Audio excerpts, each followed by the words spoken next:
श्री कृष्णाय नमः। अत्र उपस्थित सत्संग अनुरागी वैष्णवों का मैं हार्दिक स्वागत करता हूँ। हिंदी ने गुजराती मिक्स चालશે? अत्यंत आनंद का विषय है। श्री बालकृष्ण लाल जी के, श्री गोवर्धन नाथ जी के सानिध्य में दहाड़ू में आप सभी वैष्णवों के साथ मिलकर प्रथम बार सत्संग करने का अवसर यहाँ पे प्राप्त हुआ। जिनके मनोरथ स्वरूप अपन इस त्रिदिवसीय कार्यक्रम में एकत्रित हुए हैं, ऐसे मेरे परम आत्मीय, परम स्नेही विपुल भाई मेहता, उनका पूरा परिवार, हितेश भाई,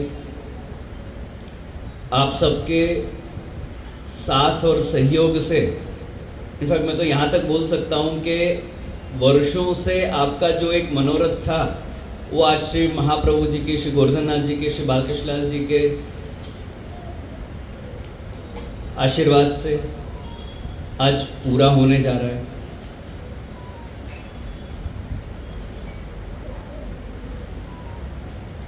सुंदर शोभा यात्रा, आचार्य बालकों के वचनामृत, भगवत दर्शन और प्रसादी, इस प्रकार के कार्यक्रमों का आयोजन करना तब तक संभव नहीं है जब तक श्री महाप्रभु जी और प्रभु चरण द्वय की अपने पे कृपा नहीं हो। यहाँ आने के बाद कृपा प्राप्त नहीं होती। जिन पर श्री महाप्रभु जी, श्री गोसाई जी, श्री गोपीनाथ जी की कृपा है वही यहाँ पे आ पाते हैं। मैं तो आप श्री से यही विनती करूंगा कि आप सबको और दहाड़ू के वैष्णव समाज को ठाकुर जी इतना बल प्रदान करें कि इस प्रकार के अनेक कार्यक्रम आप लोग बारंबार भविष्य में भी करते रहो और मुझे भी उनमें बुलाते रहो।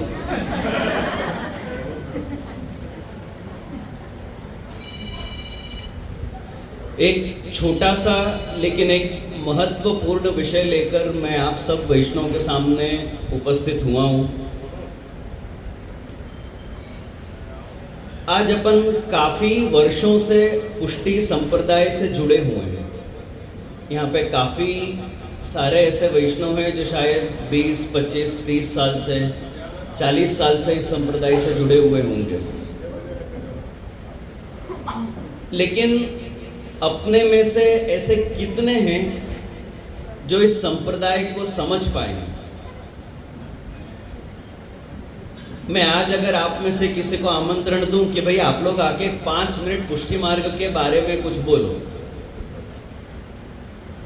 इतने साल इस संप्रदाय से जुड़े होने के बाद भी आज 5 मिनट में बोलने को बोलूं तो कितने वैष्णव की तैयारी है कि 5 मिनट अपने संप्रदाय के बारे में कुछ बता सकेंगे?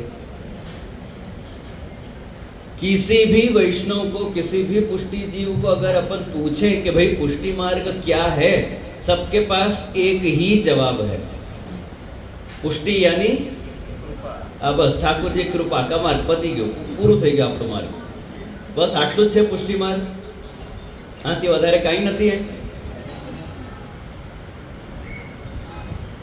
बस ठाकुर जी ने कृपा, बाकी पती गयो।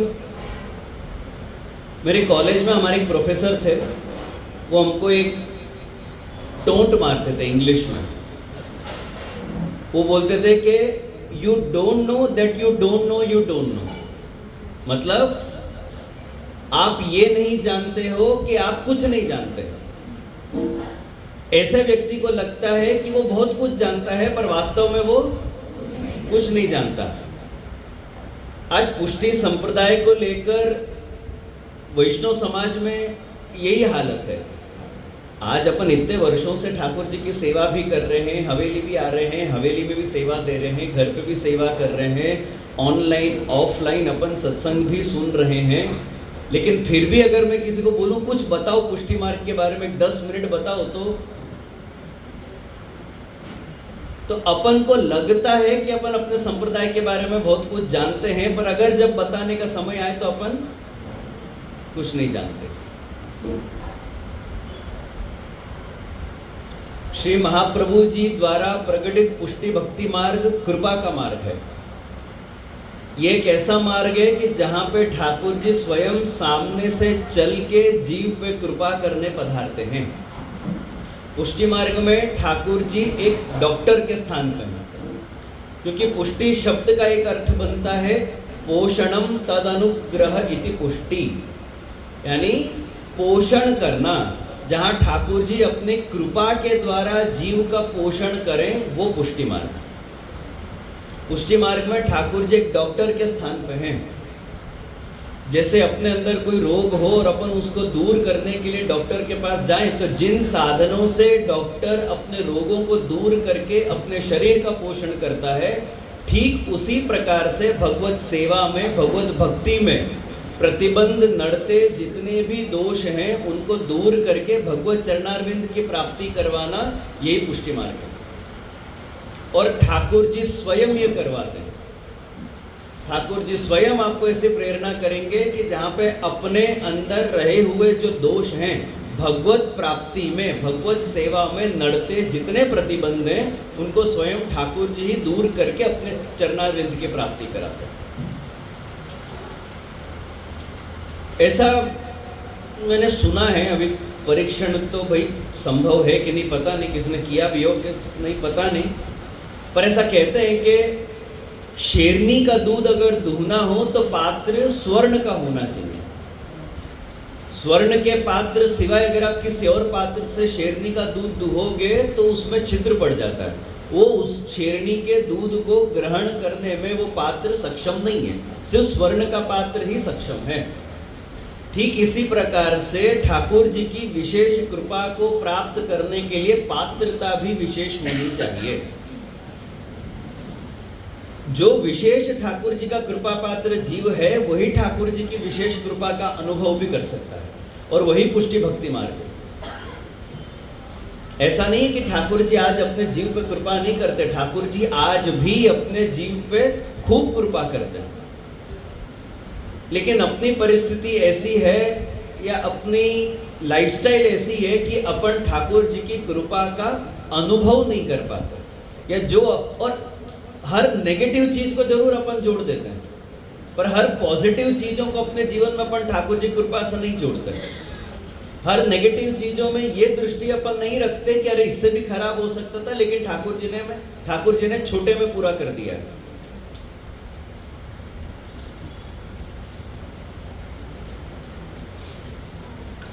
आज अपन सबके घरों में 84 252 वैष्णवों की वार्ता, शिक्षा पत्र, श्रीमद् भागवत जैसी पुस्तकें विराजमान हैं, लेकिन उनको खोल के उसका वांचन करने वाले कितने हैं? आज कितनों के घर में ठाकुर जी विराज रहे हैं, घर में कोई एक आध दो जने मिलके सेवा पहुंचते होंगे, बाकी के लोग सेवा भी नहीं पहुंच रहे। भाई घर में सारी पुस्तकें विराजमान हैं, स्वयं ठाकुर जी विराजमान हैं, लेकिन फिर भी जो अगर अपन सेवा नहीं पहुंच पाए, इससे बड़ा दुर्भाग्य और अपना क्या हो सकता है?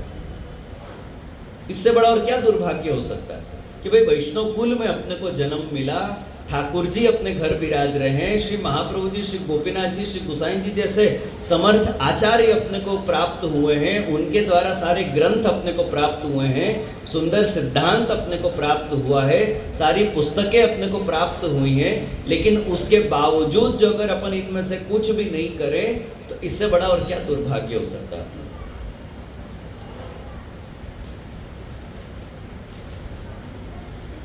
जिस सृष्टि की भगवान ने रचना करी है, उस भगवान के लिए अपने पास कितना समय है?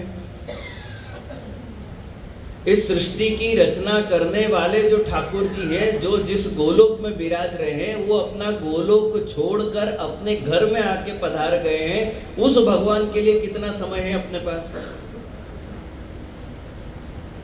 और फिर अपन बोलो कि राजी ठाकुर जी कृपा नत करता, हाजी ठाकुर जी हमारा पर कृपा नत થઈ। अरे कृपा છે એટલે તમે આ માર્ગમાં છો। आप इस मार्ग में हो, यही ठाकुर जी की कृपा का सबसे बड़ा प्रमाण है।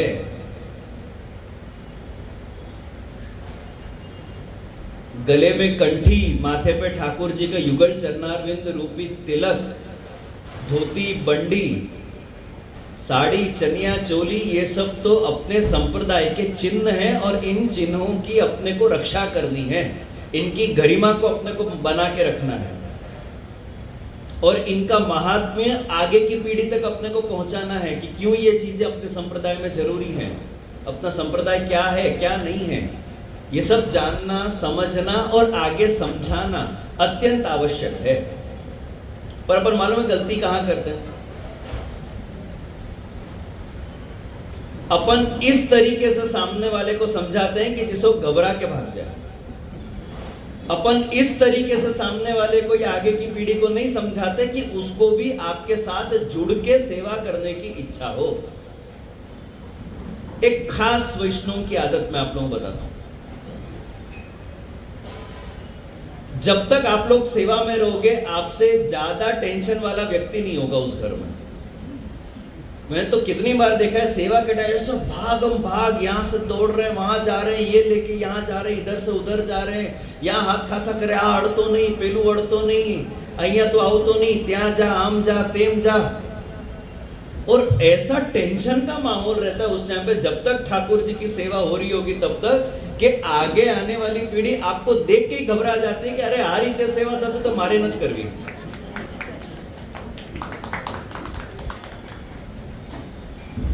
आपको देख के सामने वाले को प्रेरणा मिलनी चाहिए कि अरे आज मैंने मम्मी को सेवा करते देखा, कि आज मैंने दादी को देखा, कि नानी को देखा, कि पापा को सेवा करते देखा और उनके मुखारविंद पे इतनी प्रसन्नता दिखी मेरे को कि मेरा मन हो गया कि चलो मैं भी आऊं। भाई એવું તો શું આનંદ મળે છે તમને સેવામાં, હું અનુભવ કરું।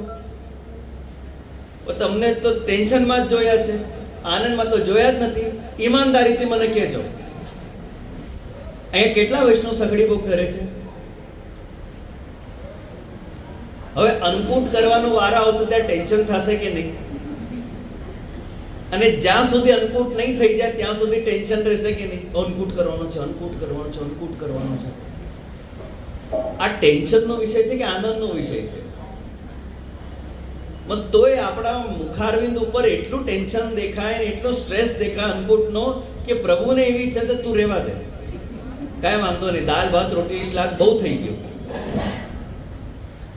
હું મિશ્રીમાં એડજસ્ટ કરી લઈશ, આટલું ટેન્શન લઈને મને જમાડવાની કાંઈ જરૂર નથી। सेवा ऐसी करो कि सामने वाले को प्रेरणा मिले, ना कि ऐसी करो कि वो पहले ही जय श्री कृष्ण कर ले अपने को।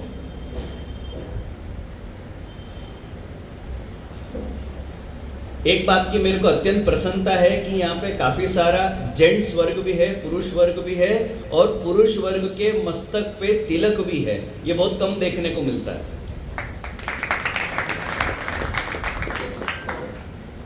ठाकुर जी के ये चरणारविंद रूपी तिलक जो अपन धारण करके रखते हैं, इसका महात्म्य तो अपने को श्रीमद् भागवत के दशम स्कंद में मिलता है कि ठाकुर जी के ये तिलक का क्या महात्म्य है। कालियानाग का मर्दन करने के बाद जब ठाकुर जी कालियानाग को बोलते हैं कि भाई अब तुम यमुना जी छोड़ के चले जाओ, तो कालियानाग ठाकुर जी से बोलता है कि प्रभु मैं चला तो जाऊं लेकिन आपका वाहन मेरे को शांति से जीने नहीं देगा। ठाकुर जी नु वाहन एटले समझे? गरुड़ जी। ठाकुर जी क्या जवाब देते हैं? भाई अब तुम्हारे मस्तक पे मेरे चरणारविंद की छाप है, अगर जो गरुड़ हानि पहुंचाने भी आएगा ना तो भगवत स्मरण करके जाएगा। जो जीव ठाकुर जी के चरणारविंद को मस्तक पे धारण करके सोते भी हो, भगवान नहीं करे अगर जो उनका देह त्याग हो जाए तो उनको लेने यमदूत नहीं आएंगे, उनको तो विष्णुदूत ही लेके जाएंगे कि भाई ये तो वैष्णव है।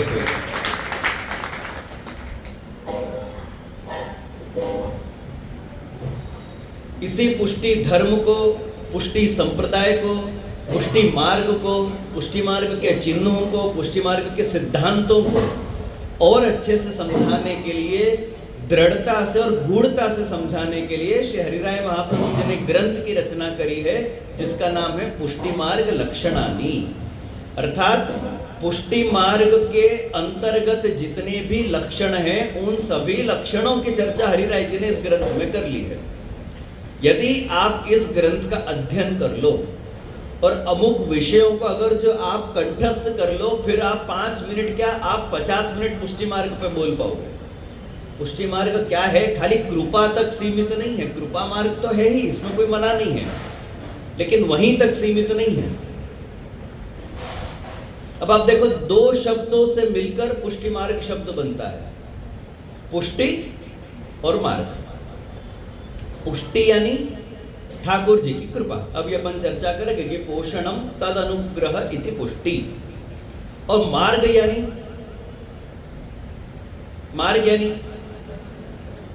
रस्तो એટલે શેનો રસ્તો?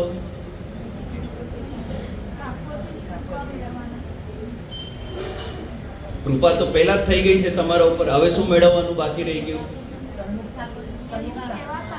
ઠાકોરજી પણ ઘરમાં પધારી ગયા તો ઠાકોરજીને પણ મેળવવાનું નથી રહેતું, તો પછી એ તો ઘરે પધારી ગયા, તમે નાઈને જાઓ સેવામાં, સન્મુખતા થઈ જશે. શેનો માર્ગ છે? पुष्टि मार्ग ठाकुर जी की कृपा प्राप्त करने का मार्ग नहीं है। कृपा प्राप्त करने के बाद ही आप तो इस मार्ग में प्रवेश करते हो, पर ठाकुर जी की प्राप्त हुई जो कृपा है उसको फलीभूत करने का मार्ग है। मार्ग शब्द के संस्कृत व्याकरण के अनुसार दो अर्थ बनते हैं, मृजस शुद्धव और मृग अन्वेषण। मृजस शुद्धव यानी जिन साधनों से अपने अंदर रही हुई अशुद्धियां दूर होती हैं, जिन साधनों से अपन शुद्ध होकर अपन जब आगे बढ़ सके, वो मार्ग। अपने अंदर रहे हुए ठाकुर जी को प्राप्त करने का मार्ग नहीं है। ठाकुर जी तो प्राप्त हैं अपन को, आप ब्रह्म समझ लो, ठाकुर जी पुष्टाओ तो ठाकुर जी तो आपको प्राप्त हैं। पर आज अपने अंदर ऐसे अनेक प्रकार के दोष हैं जो आपको भगवत सेवा में जाने से रोकते हैं। તમે બહુ પ્રેમથી સેવામાં જાઓ છો કે બહુ કંટાળીને કે અરે યાર હવે કરવું જ પડે? મેં એક વસ્તુ કહું, વૈષ્ણવને સૌથી વધારે સંતોષ ક્યારે થાય છે સેવામાં? સૌથી વધારે સંતોષ હાશ, હવે ઠાકુરજી પોડી ગયા, જેમ કોઈ સ્ત્રી કે ને હાશ, હવે એ ઓફિસ ગયા, તેમજ ઠાકુરજી માટે હાશ। તો આપણી અંદર રહેલા એવા અનેક પ્રકારના દોષો છે કે જ્યારે એમાં પણ આપણે શબ્દો કેવા વાપરીએ? સેવા પૂરી થઈ કે સેવા પતિ પહોંચી, પણ બહુ ઊંચો શબ્દ છે, આપણે ક્યાં પહોંચી કરીને વાપરીએ છીએ? આપણે તો સેવા પતી ગઈ ભાઈ। આ આપણા અંદર રહેલા દોષોના કારણે આવા શબ્દો આપણા મોઢેથી નીકળે છે કે યાર આ તો કરવું પડે। ગ્રહણમાં બહુ પ્રેમથી જાગ્યા કે એટલે જાગ્યા કે નહીં જાગ્યા, પહેલા તો મારે આ પૂછવું પડશે, અને બહુ પ્રેમથી જાગ્યા કે પછી બહુ પોતાને બહુ મોટિવેટ કરવું પડ્યું જાગવા માટે?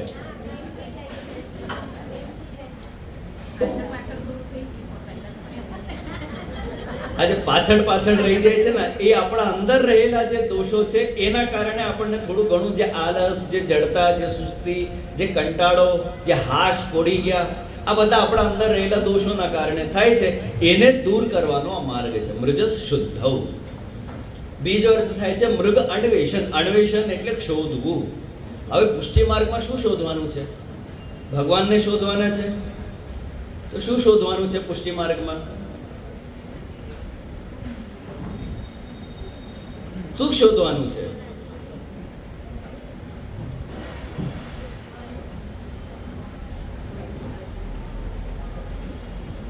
जिन साधनों से अपने अंदर के दोष दूर हो सके उन साधनों को ढूंढने का मार्ग है कि भाई हूँ शू करूं कि मारा अंदરના બધા દોષો નિવૃત્ત થાય ને હું ઠાकुरજીની સન્મુખતા મારી વધે। मृग अन्वेषण भगवान को ढूंढने का मार्ग नहीं है, कृपा को ढूंढने का मार्ग नहीं है। साधनों से अपने अशुद्धियों को दूर करके भगवत कृपा को अनुभव करने का मार्ग है। पुष्टि અને પુષ્ટિ માર્ગ એક કે અલગ આવે? ગ્રંથનું નામ શું છે? પુષ્ટિ લક્ષણાની કે પુષ્ટિ માર્ગ લક્ષણાની? પુષ્ટિ માર્ગ લક્ષણાની। તો પુષ્ટિ ને પુષ્ટિ માર્ગમાં અંતર ખરો? અંતર ખરો? શું અંતર છે? પુષ્ટિ ને પુષ્ટિ માર્ગમાં શું અંતર રહી ગયું? બે શબ્દ મળે છે, પુષ્ટિ અને પુષ્ટિ માર્ગ।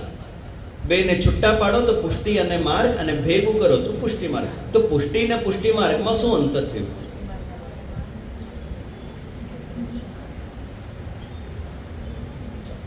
પુષ્ટિ એટલે આપણે સમજી ગયા ઠાકોરજીની કૃપા, બરાબર? હવે ઠાકોરજી તો ઘણી બધી રીતે કૃપા કરે છે આપણા ઉપર.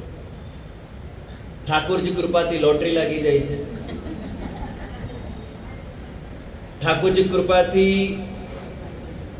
રોગ મટી જાય છે, ઠાકોરજી કૃપાથી આપણો કોર્ટ કેસ પણ પતી જાય છે. બાજુવાળાની દુકાન બહુ ચાલતી હોય તો એ ઠાકોરજી કૃપાથી આપણે બંધ કરાવી શકીએ. ઠાકોરજી તો લૌકિકમાં કૃપા કરે ને અલૌકિકમાં કૃપા કરે. ને અમુક વાર પ્રભુ જ્યાં સુધી લૌકિકમાં સરળતા નથી કરી દે ત્યાં સુધી સેવામાં પહોંચાતું નથી. તો ત્યારે જો લૌકિક પણ અનુકૂળ કરી આપે છે ઠાકોરજી, એ પણ પ્રભુની કૃપા જ છે. બટ આ કૃપાને પુષ્ટિમાર્ગ કેવું? પ્રભુ કૃપા કરે છે, એવું નથી કે પ્રભુ લૌકિકમાં કૃપા નથી કરતા. ભાઈ ઠાકોરજીએ કૃપા કરીને મારું આ કામ પૂરું કરી દીધું, કે ઠાકોરજીએ બહુ કૃપા કરીને અમને આ પ્રાપ્ત કરાવી દીધું, કે ઠાકોરજી કૃપાથી ધંધો બહુ સરસ ચાલે છે, કે ઠાકોરજી કૃપાથી મને બહુ સરસ નોકરી મળી ગઈ છે, કે ઠાકોરજી કૃપાથી અમે થોડુંક ઊંચે આવ્યા છીએ ફિનાન્શિયલી. આ બધું ઠાકોરજીની જ કૃપા છે. પણ આ જ પુષ્ટિમાર્ગ છે? તો પછી પુષ્ટિમાર્ગ શું છે? પછી પુષ્ટિમાર્ગ શું છે? એ જ સમજાવવા માટે શ્રી હરિરાયજી આખા ગ્રંથની રચના કરી છે કે તમે આ લૌકિકમાં જોઈને આને પુષ્ટિમાર્ગ નહીં માની લો. ભલે પ્રભુની કૃપા છે પણ આ પુષ્ટિમાર્ગ નથી. તો પછી બ્રહ્મસંબંધ માટે તો બહુ ભીડ થઈ જશે આપણે ત્યાં. કે અરે તમે પુષ્ટિમાર્ગમાં બ્રહ્મસંબંધ લઈ લો, અહીંયા લોટરી લાગી જાય છે બધાની. આ જ પુષ્ટિમાર્ગ નથી. શુદ્ધ પુષ્ટિ માર્ગનો સ્વરૂપ અને શુદ્ધ પુષ્ટિ માર્ગનો લક્ષણ સમજાવવા માટે શ્રી હરિરાય મહાપ્રભુજી આ ગ્રંથની રચના કરી છે. અને એ ગ્રંથના આરંભ કરતા પ્રથમ શ્લોકમાં શ્રી હરિરાયજી આજ્ઞા કરે છે, પુષ્ટિ માર્ગનો સૌથી પ્રથમ અને મૂળભૂત લક્ષણ સમજાવતા આપ શ્રી આજ્ઞા કરો છો કે સર્વ સાધન રાહિત્યમ ફલાપ્તૌ યત્ર સાધનમ ફલમ વા સાધનમ યત્ર પુષ્ટિ માર્ગસ્ય કથ્યતે. अर्थात जहां फल प्राप्ति के लिए बताए गए जितने भी साधन हैं उन सभी साधनों का अभाव, और जहां पे फल ही साधन है वो पुष्टि मार्ग है.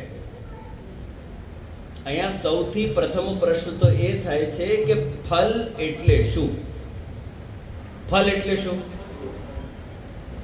કેરીનું ફલ, કેળાનું ફલ, સફરજનનું ફલ. ફલ એટલે શું? ફલની વ્યાખ્યા શું છે? દાખલાની આપો, વ્યાખ્યા આપો. ફલ એટલે શું?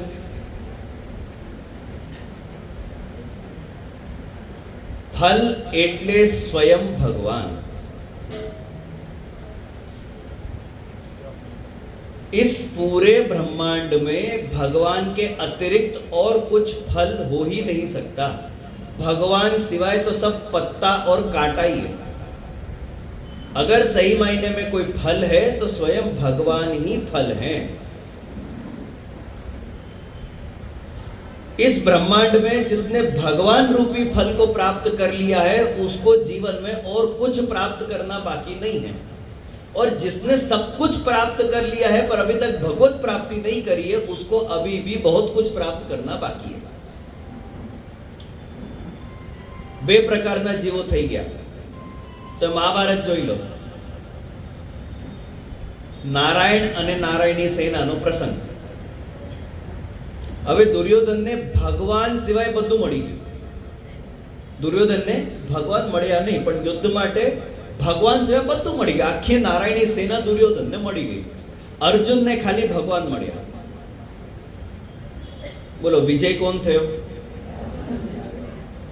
જેને બધું જ મળી ગયું છતાંય હારી ગયો. અને જેને ભગવાન સિવાય બીજું, અને પણ એમાં પણ એવા ભગવાન કે જેમને કહી દીધું કે ભાઈ હું નહીં લડું, મારું કામ ખાલી ગાડી ચલાવવાનું છે, બાકી બધું તમારે જ કરવાનું છે. હું વચ્ચે વચ્ચે કહેતો રહીશ પણ કરવાનું તમારે જ છે, હું લડવાનું નથી. બસુભાન વૈષ્ણવની વાર્તામાં આવે છે અકબર ને શ્રી ગુસાઈજીનો પ્રસંગ. સાહેબ કેસે મિલે? ભાઈ ભગવત પ્રાપ્તિ કેવી રીતે થાય? બધાની પાસે અકબરે તપાસ કરાવડાવ્યું કે ભાઈ ઠાકોરજીની પ્રાપ્તિ કેવી રીતે થાય છે, ભગવત પ્રાપ્તિ કેવી રીતે થાય છે. બધી જ જગ્યાએ પછી પૂછ્યું પણ એને સંતોષપૂર્વક જવાબ ન મળ્યો તો કોઈ એને સજેસ્ટ કર્યું કે આપ શ્રી ગુસાઈજીને પૂછો. તો તો ગુસાઈજીએ કેવડાવ્યું કે તમારે અહીં આવવું પડશે, હું ત્યાં આવીને જવાબ નહીં આપીશ. તો અકબર આવ્યો ગુસાઈજી પાસે. સંધ્યા વંદનનો સમય તો સાંજનો સમય તો સાયં સંધ્યા આપ કરી રહ્યા હતા. નહીં, સંધ્યા પૂરું થયા પછી જ્યારે અકબર આવ્યો ગુસાઈજી પાસે ને અકબરે પૂછ્યું ગુસાઈજીને કે સાહેબ કેસે મિલે, તો શ્રી ગુસાઈજીએ શું જવાબ આપ્યું कि जैसे हम और आप मिले. राजा चाहे तो प्रजा से कभी भी मिल सकता है, कोई बंधन नहीं, कोई रोक टोक नहीं. लेकिन प्रजा चाहे तो प्रजा कभी भी चल के राजा से नहीं मिल सकता. તમે એવું ઈચ્છો કે અમે આ કરીએ તો અમને ભગવાન મળી જાય ને અમે આમ કરીએ તો ભગવાન મળી જાય ને આમ કરશું તો મળી જાય ને ગ્રહણ પાડીએ તો ભગવાન મળી જાય કે એકાદશી કરશું તો ભગવાન મળી જાય કે અમે સત્સંગ સાંભળીએ તો ભગવાન મળી જાય કે સેવા કરવાથી ભગવાન મળી જાય, તો આ બધા સાધનોથી ભગવાન મળતા નથી. ભગવાન કોને પ્રાપ્ત થાય? શ્રી હરિરાયજી બહુ સુંદર આજ્ઞા કરે છે કે જે સાધનોથી પ્રાપ્ત થઈ જાય એને ભૂલથી પણ પૂર્ણ પુરુષોત્તમ માનતા નહીં. કારણ કે પૂર્ણ પુરુષોત્તમ સાધન સાધ્ય નથી, કૃપા સાધ્ય છે. તો ભગવાન કોને પ્રાપ્ત થાય? તો કટ ઉપનિષદ આપણને સમજાવે છે, નાયમાત્મા પ્રવચને ન લભ્યો ન મેધયા ન બહુના શ્રુતેન યમે વૈશ્ય વૃણતે તેન લભ્ય તસ્યેષ આત્મા વિવૃણતે તનમ સ્વામ. કે ભગવાન પ્રવચનોથી પ્રાપ્ત થતા નથી. એ બહુ પ્રવચન સાંભળવાથી ભગવાન મળી જાય કે બહુ પ્રવચન કરવાથી ભગવાન મળી જાય, તો ભગવાન પ્રવચનોથી પ્રાપ્ત થતા નથી. ન મેધયા, ન બહુ બુદ્ધિ દોડાવવાથી. તમે લૌકિકમાં ગમે તેટલી બુદ્ધિ દોડાવો, પણ જે ભગવત કૃપાથી તમને બુદ્ધિ મળી છે એ ભગવાનને તમે બુદ્ધિથી પામી લેશો તો ન મેધયા, ન બુદ્ધિથી ભગવાન મળતા નથી. ન બહુના શ્રુતેન, બહુ વેદનું પઠન પાઠન કરવાથી પણ કોઈ ભગવત પ્રાપ્તિ થતી નથી. યમે વૈશ્ય વૃણતે તેન લભ્ય. ભગવાન જ્યારે સામેથી ઈચ્છા કરે કે ભાઈ હું આ જીવને પ્રાપ્ત થાઉં, ત્યારે જ તમને ભગવત પ્રાપ્તિ થાય છે. બાકી ભગવત પ્રાપ્તિમાં તમારા દ્વારા કરેલા સાધનો એ કારણભૂત બનતા નથી. મારે એક બહુ સરળ પ્રશ્ન પૂછવો છે તમને બધાને. અહીંયા મોટા ભાગે બધાના ઘરે પ્રભુ બિરાજે છે અને પુષ્ટાવેલા પ્રભુ બિરાજે છે. સારું, એવું તો તમે શું કર્યું કે ઠાકોરજી તમારા ઘરે પધાર્યા?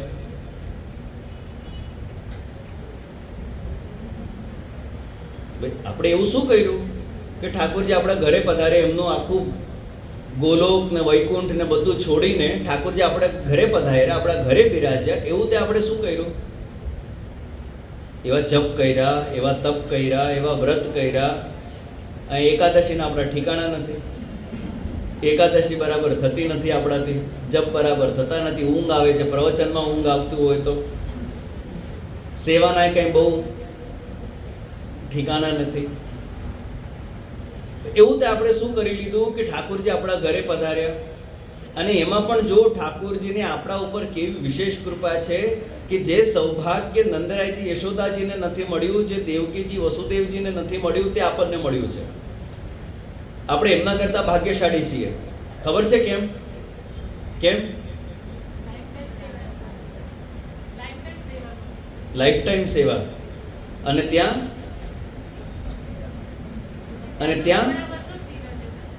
એમને ખાલી 11 વર્ષ ઠાકોરજીની સેવા મળી, અને આપણને તો પીઢીઓથી આપણે ઠાકોરજીની સેવા કરી રહ્યા છે. હજી એક કારણ છે, હજી એક મુખ્ય કારણ છે કે આપણે એમના કરતા ભાગ્યશાળી છીએ. ભગવાન કેમ નંદરાય યશોદાજીના ત્યાં પ્રગટ્યા કે દેવકીના વસુદેવજીના ત્યાં પ્રગટ્યા? કારણ કે એમને પૂર્વજન્મમાં તપ કરેલું. તપના ફલ સ્વરૂપે ભગવાને કૃપા કરી કે ના ઠીક છે, હું તમારા ઘરે પુત્ર રૂપમાં પ્રગટીશ. આપણે કર્યું એવું કોઈ તપ? આ બહુ મોટી કૃપા છે ઠાકોરજી. એમને તો તપ વડે ભગવત પ્રાપ્તિ થઈ છે, અને એ પણ કેવલ 11 વર્ષ માટે. દેવકીજીને તો એટલું પણ નથી મળ્યું. ને આપણે તો અહીંયા મેં કીધું ને કે આપણા સેવાના ઠિકાણા નથી, જપ પાઠના ઠિકાણા નથી, એકાદશીના ઠિકાણા નથી, કોઈ તપના ઠિકાણા નથી, ને છતાંય આપણને ઠાકોરજી મળ્યા છે. અને 11 વર્ષ કરતા, અરે 11 પેઢીઓથી અમુકના ત્યાં ઠાકોરજી બિરાજે છે. આ બહુ મોટી કૃપા ઠાકોરજીની. એનું શું કારણ? એવું તો આપણે કંઈ કર્યું નથી. આને જ પુષ્ટિ માર્ગ કહેવાય. કે જ્યાં ઠાકોરજી સામેથી કૃપા કરીને જીવના ઘરે પધારે છે અને પર્સનલી ઠાકોરજી જીવના ઘરે પધારીને એના દોષોને દૂર કરી પછી તમારું ચિત્ત એમના ચરણારવિંદમાં ચોંટાડે, એ જ પુષ્ટિ. બલવત પ્રતિબંધ નિવૃત્તિ પૂર્વક સ્વપાદા વાપ્તિ સાધકત્વ નામ મહાપુષ્ટિત્વ. આ ઠાકોરજીની મહાપુષ્ટિ છે કે તમે ગમે તેટલું ભગવાનથી દૂર જવાનો પ્રયત્ન કરો ને, જો ઠાકોરજીની ખરેખર તમારા ઉપર કૃપા છે તો ઠાકોરજી તમને પાછું ખેંચશે ત્યાંથી અને એમના ચરણારવિંદમાં બેસાડીને રાખે છે ઠાકોરજી કે ભાઈ તું ક્યાં જાય છે મને છોડીને. અને હું તો ઘણીવાર વૈષ્ણવને કહું કે બ્રહ્મ સંબંધ લઈને ભલે તમે કહો કે કૃષ્ણ તવાસ્મી, પણ કૃષ્ણ તવાસ્મી બોલવાનો અધિકાર આપણને ક્યારે મળે છે?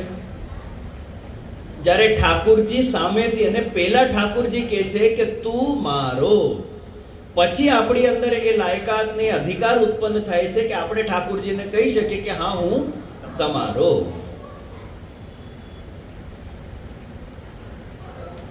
તો જ્યાં પ્રત્યેક પ્રકારના સાધનોનું અભાવ છે, જ્યાં ભગવાન પોતે સાધન છે, ભગવાન પોતે ફલ છે, એનું નામ પુષ્ટિ માર્ગ છે. પુષ્ટિ માર્ગસ્ય કથ્યતે. હવે અહીંયા એક પ્રશ્ન ઉત્પન્ન થાય છે. જો પુષ્ટિ માર્ગમાં દરેક પ્રકારના સાધનોનું અભાવ હોય, ભાઈ આપણા કોઈ પણ કાર્ય ભગવત કૃપા માટે કારણ બનતા નથી, તો પછી સાધન કરવાની આવશ્યકતા શું છે? આજે સેવા કેમ કરીએ છીએ આપણે? ભગવાનને પ્રાપ્ત કરવા માટે આપણે સેવા કરીએ છીએ?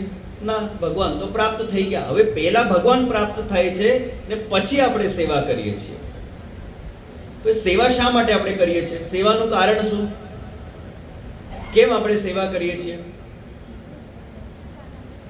ભાઈ તમારા ઘરમાં તમારા છોકરાઓ જો તમને પ્રશ્ન પૂછે કે મમ્મી આપણે સેવા કેમ કરીએ, પપ્પા આપણે સેવા કેમ કરીએ, નહીં કરીએ તો નહીં ચાલે, તો બોલો શું જવાબ આપશો?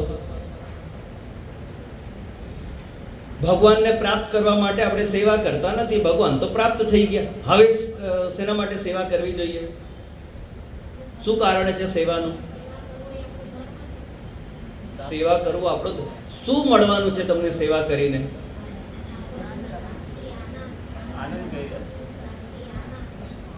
એટલે આનંદ લેવા માટે. જો આનંદ નહીં આવતો તો આપણે બંધ કરી દેશું, એમ? એટલે જે દિવસ જ્યાં સુધી આવે ત્યાં સુધી કરશું. જે દિવસ આનંદ આવતો બંધ થઈ જાય તે દિવસ પછી સેવા પણ બંધ.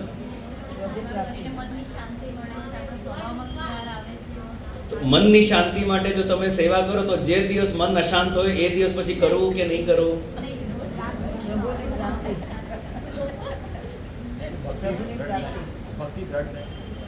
ભક્તિ દ્રઢ થાય. ઠાકોરજી પ્રત્યે જે આપણા અંદર, આપણા બધાની અંદર જે એક બીજ ભાવ છે, એ બીજ ભાવના પોષણ કરવા માટે આપણે ઠાકોરજીની સેવા કરીએ છીએ. બીજ ભાવે દૃઢે તુષ્યા ત્યાગા શ્રવણ કીર્તના. સેવા કેમ કરવી જોઈએ? તો આપણી અંદર રહેલું જે બીજ ભાવ છે એ બીજ ભાવનું પોષણ કરવા માટે આપણે ઠાકોરજીની સેવા કરીએ છીએ. ક્યાં સુધી એ બીજ ભાવનું પોષણ કરવું? એટલે ક્યાં સુધી બીજનું પોષણ ક્યાં સુધી કરવું? ભાવ દ્રઢ ના થાય ત્યાં સુધી. એટલે ખબર કેવી રીતે પડે કે ભાવ દ્રઢ થઈ ગયો? બરાબર, તમે બરાબર જ લાઈનમાં આગળ વધી રહ્યા છો. સેવા ક્યાં સુધી કરવી? ભાવ દ્રઢ કરવા માટે કરવી. તો કેવી રીતે ખબર પડે કે હવે મારો ભાવ દ્રઢ થઈ ગયો? તો એનો લક્ષણ શું? શરૂઆતમાં ભાવ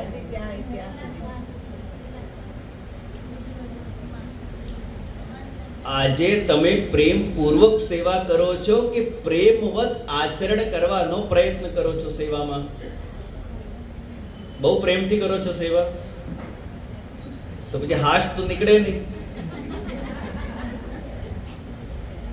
આજે આપણે પ્રેમથી સેવા નથી કરતા. ઓફકોર્સ અમુક પ્રેમના ક્ષણો હોય છે સેવામાં, એવું નથી કે નથી હોતું, હોય છે, પણ એ ટકતું નથી, એ સસ્ટેન નથી થતું. જગાડતા લઈને પોઢાડતા સુધીમાં એ પ્રેમ ને એ ભાવ એટલું ટકતું નથી. છેલ્લે છેલ્લે થાય હવે પડાવો, ફટાફટ પતાવો, સેવાને પતાવો. હવે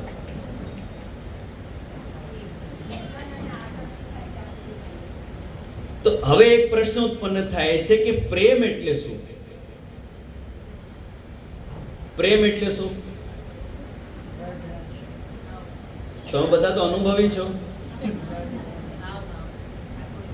પ્રેમ એટલે શું? ભાઈ હરિરાયજી શું આજ્ઞા કરી રહ્યા છે કે જ્યાં સુધી પ્રેમ દ્રઢ નહીં થાય, જ્યાં સુધી એ ભાવ તમારો પ્રેમ સુધી નહીં પહોંચે, ત્યાં સુધી તમારે ભગવત સેવા કરવાની. સારું, અમે સેવા કરતા રહીશું ને. હવે પ્રેમ સિદ્ધ થઈ ગયો. હવે પ્રેમ સિદ્ધ થાય ખબર કેવી રીતે પડે? પ્રેમ સિદ્ધ થઈ ગયું, પ્રેમ શું છે ખબર હોય તો ખબર પડે ને તમને કે હા પ્રેમ સિદ્ધ થઈ ગયું. તો પ્રેમ એટલે શું?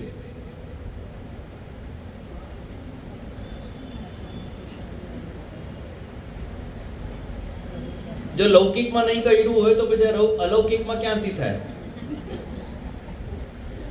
श्री गोसाई जी अपने एक ग्रंथ में प्रेम की व्याख्या करते हैं, आविर्भाव दिनेन येन गणितो हेतु स्तनीयानपि।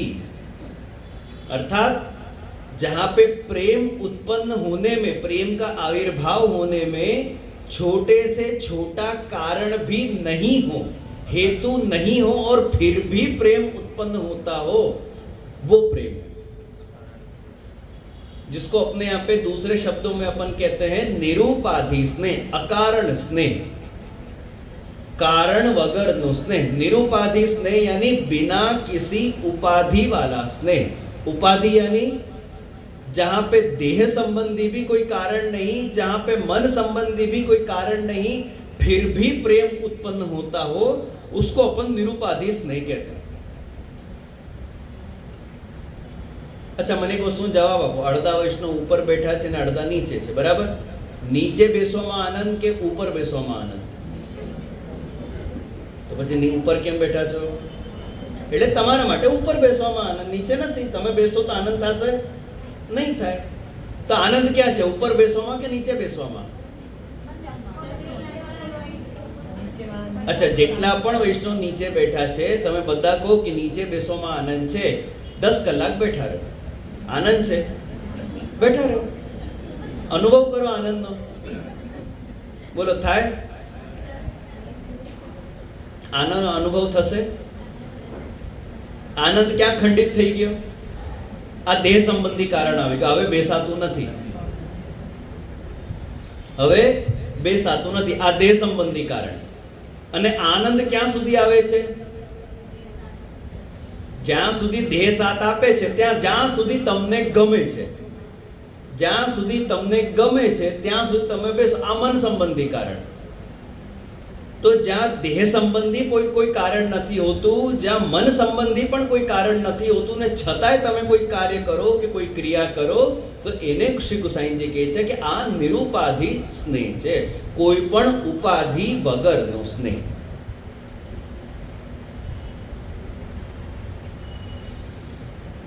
ઉપનિષદનું એક શ્લોક છે, નવારે પત્યુ કામાય પતિ પ્રિયો ભવતી, આત્મનસ્તુ કામાય પતિ પ્રિયો ભવતી. આમ તો શ્લોક બહુ લાંબો છે, ઘણા બધા એમાં આપણને શ્લોક મળે છે, પણ આપણે ખાલી એક દાખલો લઈએ એમાંથી. આ તો પુત્ર માટે પણ છે આવા શ્લોક, ને પતિ માટે છે, ને બીજા સંબંધો માટે પણ છે. આપણે ખાલી પતિનું દાખલો લઈએ, લેડીઝ વધારે છે એટલે. હવે ઉપનિષદ શું કહે છે? નવારે પત્યુ કામાય પતિ પ્રિયો ભવતી, આત્મનસ્તુ કામાય પતિ પ્રિયો ભવતી. જેટલા પણ લેડીઝ અહીંયા બેઠા છે, તમને બધાને તમારો પતિ ગમે છે કે નથી ગમતો? બહુ અઘરું પ્રશ્ન થઈ ગયું. નવા નવા લગ્ન થયા ત્યારે ગમતા હતા કે નહીં? અચ્છા, હજી બહુ સારું, એ બહુ સારી વાત છે, એમાં ગભરાવાની જરૂર નથી. બહુ સારી વાત છે, ઠાકોરજી કૃપા છે, હજી પણ ગમે છે એટલે બહુ સારી વસ્તુ કહેવાય. બહુ સારું, એટલે અતિ ઉત્તમ. આ તો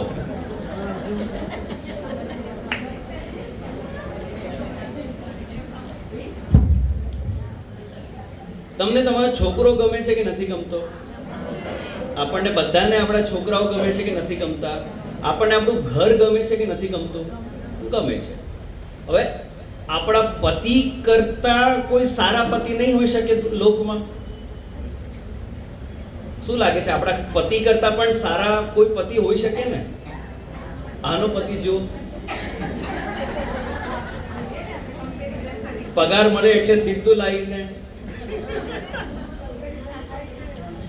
આપણા છોકરાઓ કરતા પણ લોકમાં સારા છોકરા હોય છે કે નથી હોતા બીજાના? ચલો હું બીજી રીતે કહું, આપણા છોકરાઓમાં જે લક્ષણ છે એ જો પાડોશીના છોકરામાં હોત તો આપણને ગમતે? ઈમાનદારીથી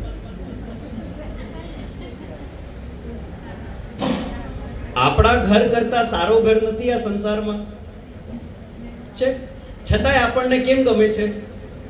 આપણા કરતા પણ સારા ઘર છે, આપણા છોકરાઓ કરતા પણ સારા છોકરાઓ છે, આપણા પતિ કરતા પણ સારા પતિઓ આ લોકમાં છે, છતાંય આપણને પતિ રૂપે આ અને છોકરા રૂપે આ કે ઘર રૂપે આ જ કેમ ગમે છે? હા, તો હવે ઉપનિષદ શું કહે છે કે પતિ માટે પતિ પ્રિય નથી, પુત્ર માટે પુત્ર પ્રિય નથી, ઘર માટે ઘર પ્રિય નથી, મારું છે એટલે ગમે છે. તો પ્રિયતા ક્યાં છે તમારી? પતિમાં છે, પોતાની આત્મામાં છે. મારો પતિ છે એટલે ગમે છે, મારો છોકરો છે એટલે ગમે છે, મારું ઘર છે એટલે ગમે છે. તો મૂળ પ્રિયતા તમારી અંદર છે. હવે એનું શું કારણ? હવે એનું કારણ કહો. આ બધું જ આપણે નક્કી કરી લીધું, બધું તમે એકદમ પિન પોઈન્ટ બરાબર કહ્યું છે. હવે આનું કારણ આપો. કેમ હવે તમને આટલું ગમે છે? તમે પોતાની જાતને આટલા પ્રિય કેમ છો? તો પોતાની જાતને પસંદ કરો છો કે નથી કરતા? કરો છો ને? કે કાચમાં મોઢું જોતા જ આપણને થાય કે આ શું જોઈ લીધું આપણે સવારે પોરમાં? એવું તો નથી થતું. અને આજે તો લોકો બોલતા હતા કે હું મારી ફેવરેટ છું. આજે તો લોકો બોલે પણ છે. બોલો એનું શું કારણ? એવું તે આપણે શું કરી લીધું, શું સિદ્ધ કરી લીધું આપણા જીવનમાં કે આપણે પોતાની જાતને આટલું પસંદ કરીએ છીએ?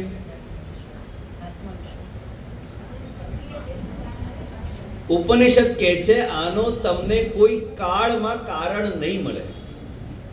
આવો સ્નેહ જ્યારે ઠાકોરજીમાં થાય છે એને પ્રેમ કહેવાય. કે કોઈ કાળમાં કારણ નહીં મળવું જોઈએ. જ્યાં સુધી આવો પ્રેમ સિદ્ધ નહીં થાય ત્યાં સુધી આ સેવા રૂપી સાધન તમારે કરવા જરૂરી છે. ઠાકોરજીને કેમ ઘરે પધરાઈને સેવા કરવી, કેમ આટલો ખર્ચો કરવો ઠાકોરજીની પાછળ? ખર્ચો થાય છે કે નથી થતો સેવામાં? શાંડિલ્ય ભક્તિ સૂત્ર પ્રેમની બહુ સુંદર વ્યાખ્યા લખે છે. શાંડિલ્ય ઋષિ લખે છે સંયોગે વિયોગ વૃત્તિ પ્રેમ, વિયોગે સંયોગ વૃત્તિ પ્રેમ. સંયોગ અવસ્થામાં એક સેકન્ડનો પણ વિયોગ સહન નહીં થાય એને પ્રેમ કહેવાય. એટલે જ્યારે બે પ્રેમીઓ સાથે હોય, એક સેકન્ડનો પણ જો વિયોગ થાય એમાં અને એ વિયોગ સહન ન થાય એને પ્રેમ કહેવાય. અને બે વિયોગ અવસ્થામાં એટલે બે પ્રેમીઓની વચ્ચે જ્યારે વિયોગ હોય, જ્યારે સામે સામે નથી હોતા, વિયોગે સંયોગ વૃત્તિ પ્રેમ. વિયોગ અવસ્થામાં એક ક્ષણનો પણ જો સંયોગ થઈ જાય એને પ્રેમ કહેવાય. એટલે એક ક્ષણમાં જે આનંદ ઉત્પન્ન થાય છે એને પ્રેમ કહેવાય. અને આ જ પ્રેમનું પ્રમાણ આપણને રાસ પંચાધ્યાયમાં મળે છે. ગોપીજનો કહે છે ઠાકોરજીને ત્રુટિમ યુગાયતે ત્વામ અપશ્યતામ. ત્રુટિ એટલે કેટલું? એક ક્ષણ એટલે કેટલું? કેટલું હોય છે? એક ક્ષણ એટલે કેટલું? આપણે તો બોલીએ જ છે એક ક્ષણ એટલે કેટલું? एक पलक झपकने जितनी देर को एक त्रुटि कह सकते. संस्कृत में उसका एक और प्रमाण बताया कि कमल की पंखुड़ी, एक सिंगल पंखुड़ी, उसको सुई से छेद करने में कितना टाइम लगता है? वो एक त्रुटि. तो गोपीजन क्या कह रहे ठाकुर जी से कि त्रुटिम युगायते त्वाम अपश्यताम. आप एक त्रुटि माटे पण जो हमने નથી દેખાતા એ ત્રુટિ અમારા માટે યુગો સમાન છે. યુગો એટલે કેટલા યુગ? કેટલા વર્ષ? યુગો એટલે કેટલા યુગ? કેટલા વર્ષ? હા, એક યુગ 4,32,000. કેટલા યુગ છે ટોટલ? તો ટોટલ કેટલું થયું?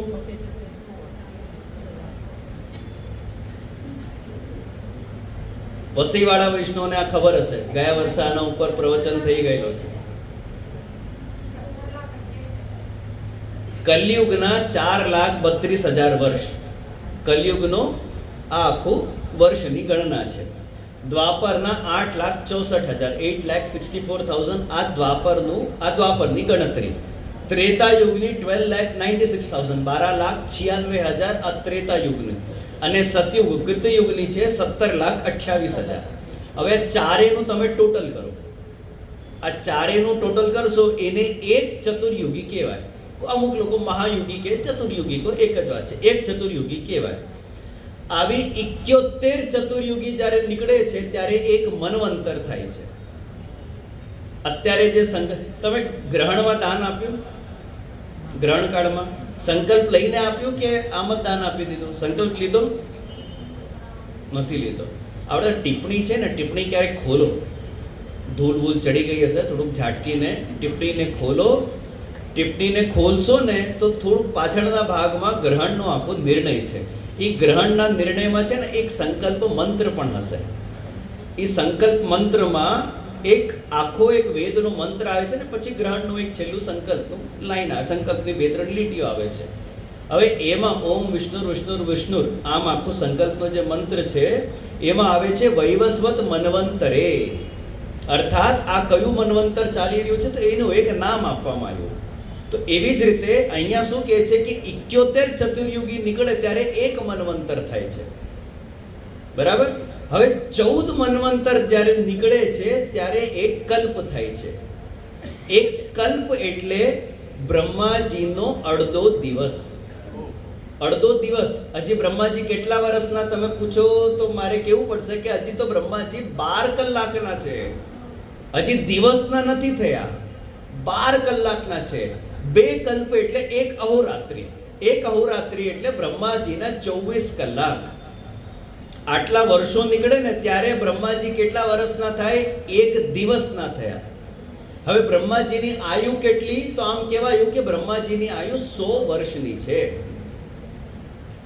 હવે ગોપીજનોના વાક્ય ઉપર આવો કે ત્રુટિમ યુગાયતે ત્વામ અપશ્યતામ. હવે પ્રેમની તમે અહીંયા ગણના કરો કે ગોપીજનો શું કહે છે કે એક ત્રુટિ માટે પણ આપ જો નથી દેખાતા, અમારા માટે આટલા વર્ષો વીતી જાય છે, અમને એવું લાગે છે કે આટલા વર્ષોથી આપને જોયા નથી.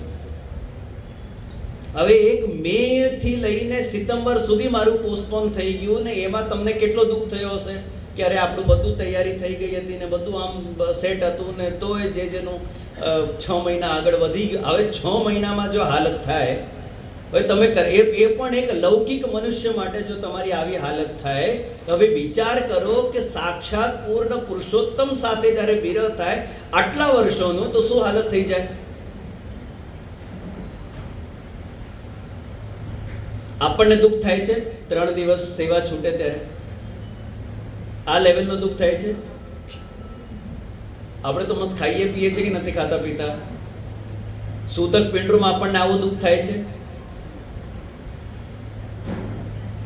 સૂતક પિંડમાં આપણને આવું દુઃખ થાય છે કે અરે સેવા છૂટી, કે હવે ઠાકોરજી ક્યાં હશે, કેવી રીતે હશે, કે કઈ રીતે એમની સેવા થતી, એવું કંઈ આપણને બહુ વિચાર આવે. એકાદ વાર આવે, ક્ષણિક સ્મશાન વૈરાગ્ય કહેવાય એને, બીજા શબ્દો. જ્યાં સુધી સ્મશાનમાં છીએ ને, આપણે વાતાવરણમાં હોઈએ ને ત્યાં સુધી આપણી અંદર વૈરાગ્ય હોય. જેમ તમે સ્મશાનથી બહાર નીકળો, હવે શું ભાવ ચાલી રહ્યો છે, આટલા શેર આના વેચી દો, આટલા શેર આના લઈ લો, અત્યારે કઈ જગ્યાએ શું ચાલ્યું, ગોલ્ડ ચડ્યું કે ઉતરી ગયું, આને સ્મશાન વૈરાગ્ય કહેવાય. આપણા બધાની હાલત એવી છે કે ઠાકોરજી માટે પ્રેમ ઉત્પન્ન તો થાય છે પણ આ દૂધના ઉફાન જેવું, એકદમથી ઉત્પન્ન થાય ને એકદમ તે ફુસ્સ કરીને શાંત થઈ જાય. આ ગોપીજનો જેવું હોવું જોઈએ ત્યારે એને પ્રેમ કહેવાય.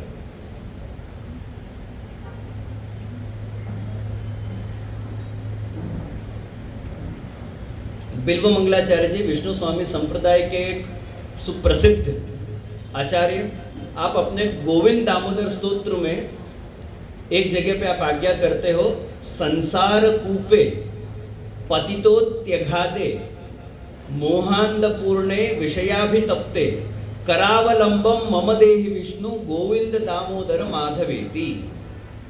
बिल्व मंगलाचार्य जी यहाँ भगवान से क्या प्रार्थना कर रहे हैं कि हे भगवान, मैं संसार रूपी कुआं में पड़ा हुआ हूं, संसार कूपे पतितो, હું સંસાર રૂપી કૂવામાં પડેલો છું. હવે કૂવો કેવો છે? અગાધ છે. અગાધ એટલે ઊંડો, અત્યંત ઊંડો. અને તમારે ઊંડામાં ઊંડો કૂવો જોવો હોય ને તો રાજસ્થાન આવો ક્યારે. રાજસ્થાનમાં તમને જોવા મળશે ત્યાં હજાર હજાર હાથ ઊંડો કૂવો હોય છે. સંસાર કૂપે પતિત્યો ત્યઘાતે મોહાંધપૂર્ણે, મોહ રૂપી અંધકારથી ભરેલો છે. જો તમે આટલું ઊંડું જો તમે પડી જાઓ કોઈ કૂવામાં તો ત્યાં તમને લાઈટ મળે? તો સંસાર રૂપી કૂવો કેવો છે? તો કહે છે કે મોહ રૂપી અંધકાર છે. મોહાંધપૂર્ણે વિષયાભિતપ્તે, આ સંસારમાં વિષયોથી હું તપેલો છે આખો સંસાર. હવે એવા કોઈ તમે કૂવામાં પડો ને નીચેથી કોઈ અગ્નિ પ્રગટ કરે તો શું હાલત થાય તમારી? ત્યાં રહેવાય નહીં, ત્યાંથી નીકળાય નહીં. અત્યારે સંસારમાં આપણી હાલત એવી જ છે. આમ તો આપણને બધાને ખબર છે કે આ બધું ખોટું છે ને માયા છે ને આપણી આસક્તિ આમાં થઈ રહી છે, પણ એમાંથી નીકળી શકીએ છીએ? આ બજારનું નહીં ખાવું જોઈએ, બધું ખબર છે પણ છૂટે છે? નથી છૂટતું.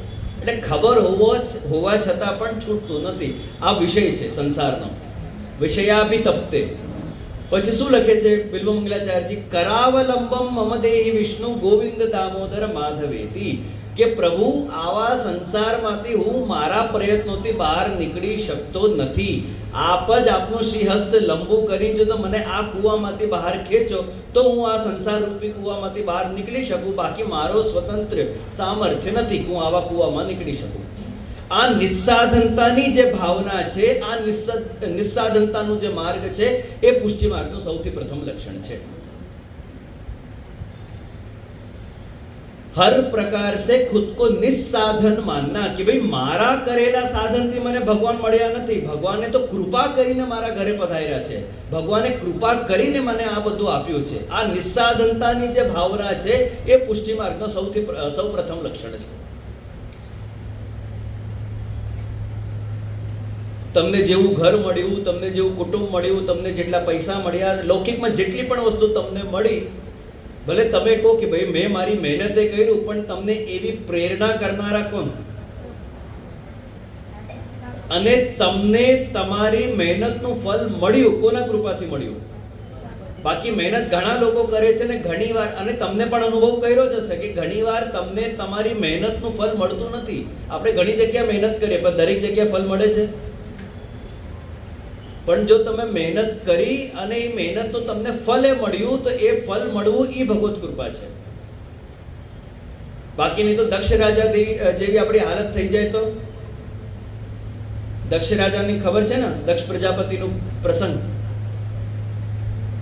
યજ્ઞ ભંગ થઈ ગયો તો એમનો, અને જે યજ્ઞ કર્યું એનું કોઈ પરિણામ નથી મળ્યું, અને ઉલટે એમનું સર કપાઈ ગયું અને પછી ગધેડાનું સર એમના ઉપર મૂકવામાં આવ્યું. અચ્છા, આ તો દક્ષ પ્રજાપતિની એક વાત નીકળી, તો આઉટ ઓફ સિલેબસ હું એક વસ્તુ પૂછું. મહાદેવજીના કેટલા ભક્ત?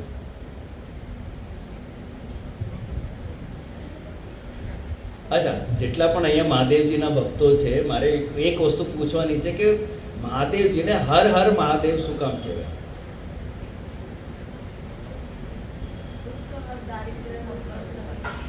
બીજો હર, એક હરમાં હરી લીધું, બીજો હર એ દુઃખ, એ બધું હરી લીધું એમને. દુઃખમાં બધું આવી ગયું. જેટલા પણ તમારા દુઃખના વિષયો છે, જો એમાં તમે કહો કે હરી લો આપ, તો એ હરી લીધું એમને. બીજો હર ક્યાંથી આવ્યું? હર મહાદેવ નથી, હર હર મહાદેવ છે. આ બીજો હર ક્યાંથી આવ્યું?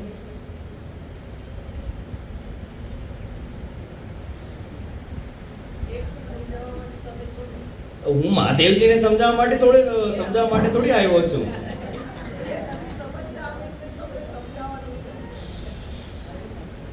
આ તો આઉટ ઓફ સિલેબસ મેં ખાલી એક તો એકદમથી પ્રભુ કંઈક પ્રેરણા કરી તો ચલો મેં કીધું પૂછી લઈએ આપણે. આ દક્ષ પ્રજાપતિના પ્રસંગથી આનો સંબંધ છે.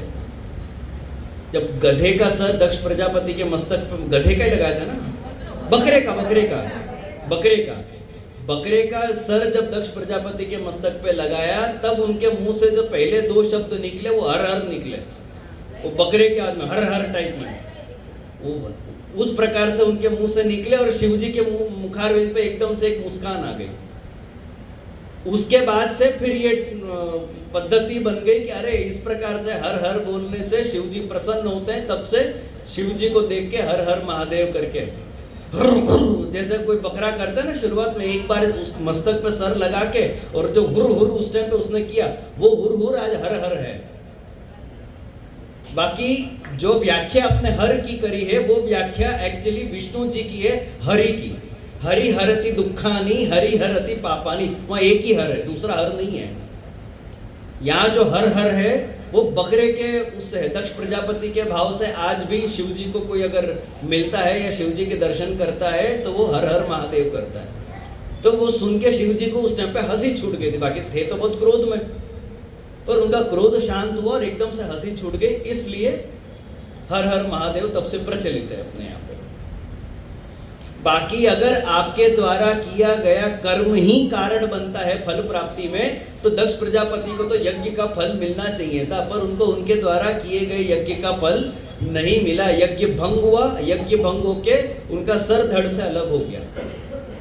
तो कहने का तात्पर्य यह है कि आप अगर कोई कार्य कर रहे हो और वो कार्य अगर पूरा हो रहा है तो मन में ये अहंकार मत रखो कि हूं करूं એટલે મારું કામ થાય જ, હું કરું તો થાય જ આવું કામ, પ્રભુએ કરાયું એટલે થયું। इस प्रकार का भाव अपने मन में रखना, ये निस्साधनता का भाव है। निस्साधन का मतलब ये नहीं कि पुष्टि मार्ग में આવી ગયા પછી કાંઈ કરવાની જરૂર નથી, એકદમ નિશ્ચિંત થઈ જાઓ, આરામથી ઉઠો ને આનંદ કરો ને ખાઓ પીઓ ને ફરો, ये पुष्टि मार्ग नहीं है। निस्साधनता का मार्ग यानी जितने भी साधन आज अपन कर रहे हैं, चाहे लौकिक में हो, वैदिक हो, चाहे अलौकिक हो, आप आज के समय जो भी साधन कर रहे हो, जितने भी साधन कर रहे हो, वो करने का सामर्थ्य अपन को ठाकुर जी कृपा से मिला, और वो साधन जो आपके फलीभूत हो रहे हैं वो भी ठाकुर जी की कृपा से ही पूरे हो रहे हैं। इस प्रकार का भाव मन में होना ही निस्साधनता का भाव है। बाकी साधन तो अपन ने मैं भी किया, आपने भी किया, मैंने भी किया, मैंने भी टिकट वगैरह सब लेके रखी थी, सब कुछ सेट था, पर भगवत इच्छा नहीं होने के कारण आपके द्वारा किए गए साधन भी फलीभूत नहीं हुए, मेरे द्वारा किए गए साधन भी फलीभूत नहीं हुए। तो जब भगवत कृपा हुई तब इनके द्वारा साधन भी फलीभूत हो गया और मेरे द्वारा किया गया साधन भी फलीभूत हो गया। ये पुष्टि मार्ग है। तो जब भी आपके कोई कार्य सिद्ध होते हो तो तुरंत छाती चौड़ी करके अपने को नहीं घूमना चाहिए कि भाई मैं तो भाई मारा पर बहु कृपा છે, ઠાકોરજી મારું ક્યાંય અટકાવતા નથી, અમને ઠાકોરજીએ કરાવ્યું છે, આપણો કોઈ સામર્થ્ય નથી કે આપણે કાર્ય કરીએ ને આપણું કાર્ય પૂરું થઈ જાય। હું આજે એક મજાની વસ્તુ કહું, તમે નોટ કર્યું હોય કે નહીં ખબર નહીં, જીવન ચલાવવા માટે જેટલી જેટલી પણ જરૂરી વસ્તુઓ છે એ બધું એની મેળે જ થાય છે। તમે કાંઈ નથી કરતા, એમાં સહજથી થાય છે, ઓટોમેટિક થાય છે। આપણા કરવાથી જીવન ચલાવવા માટે, જીવનને ટકાવવા માટે જેટલું પણ જે કાંઈ પણ કરવું જરૂરી છે, ખાસ કરીને તમારા શરીરને, એ બધું ઓટોમેટિક થાય છે। ઘોટાળો ક્યાં થાય છે? જ્યારે આપણે કોઈ કાર્ય કરીએ ને ત્યારે ઘોટાળો થાય છે। બાકી આ આખા બ્રહ્માંડને ચલાવવા માટે જેટલા પણ જરૂરી વિષયો છે એ બધું સ્વતઃ થાય જ છે। ભગવાને એવી સિસ્ટમ ગોઠવીને રાખી છે કે આ બ્રહ્માંડને ચાલવામાં કાંઈ વાંધો નહીં। વાંધો ક્યાં આવે છે? જ્યારે જે જગ્યાએ મનુષ્ય હાથ મૂક્યો ને આ હું કરીશ, ત્યાં જ પતન થયું છે। બાકી આપણને કાર્ય કરતા જ ક્યાં આવડે છે? આપણને કાર્યો બગાડતા જ આવડે છે, કરતા નથી આવડતું। તો તમારા કરેલા કાર્ય જો સિદ્ધ થાય તો એવું નહીં માનતા કે મેં કર્યું એટલે થઈ જ જાય છે। તો ઠાકોરજીની કૃપા છે કે તમારું કરેલું સિદ્ધ થઈ ગયું કે પૂરું થઈ ગયું। હું તો ત્યાં સુધી કહીશ, જો ગ્રહણ તમારાથી પડાયું, ગ્રહણના નિયમો પડાયા, તમે જાગી શક્યા, ભગવત નામ ભગવત ગુણગાન કર્યા, એ કોઈ આપણું સ્વતંત્ર સામર્થ્ય નથી, એ તો ઠાકોરજીએ આપેલો સામર્થ્ય છે. આ ભાવ તમારે રાખવો જોઈએ ને આ ભાવને જ નિસ્સાધનતા કહેવાય છે. પુષ્ટિમાર્ગમાં પુષ્ટિમાર્ગ નિસ્સાધનતાનો માર્ગ છે કે જ્યાં જે કંઈ પણ થાય, ભલે નિમિત્ત જીવ બને છે, પણ મૂળ જે કાર્ય શક્તિ છે, જે ઈચ્છા શક્તિ છે, તે ઠાકોરજીની છે. ને ઠાકોરજી પણ કોઈ બીજા નહીં, આપણા ઘરમાં બિરાજતા ઠાકોરજીની કૃપાથી જ આપણા જીવનમાં બધું થાય છે. આવો ભાવ જ્યારે તમારા મનમાં દ્રઢ થઈ જાય, એને નિસ્સાધનતા કહેવાય. અને આવા નિસ્સાધનતાનો પ્રમાણ તમને આપણા ઇતિહાસમાં મળશે. દ્રૌપદીનું ચીરહરણ તમે યાદ કરો. જ્યાં સુધી દ્રૌપદીએ પ્રયત્ન કર્યા, સ્વતંત્ર પ્રયત્ન કર્યા, ત્યાં સુધી એમનું કાર્ય થયું. એ કદાચ ભીષ્મ પિતામહ મને બચાવી લેશે, કદાચ બીજા જે વડીલ લોકો સભામાં બિરાજમાન છે એ મને બચાવશે, અથવા તો મારા પતિ મને બચાવશે. એક નહીં, મેં તો 5 રાખ્યા છે, કોઈ કામ આવ્યા? કોઈ કામ આવ્યા નહીં. પછી છેવટે હવે એમાં પણ પછી દ્રૌપદીએ સ્વતઃ પ્રયત્ન કર્યો કે ચલો હું પોતે સાડી એવી રીતે પકડી લઉં કે દુશાસન નહીં ખેંચી શકે, તો એ કામ આવ્યું નહીં.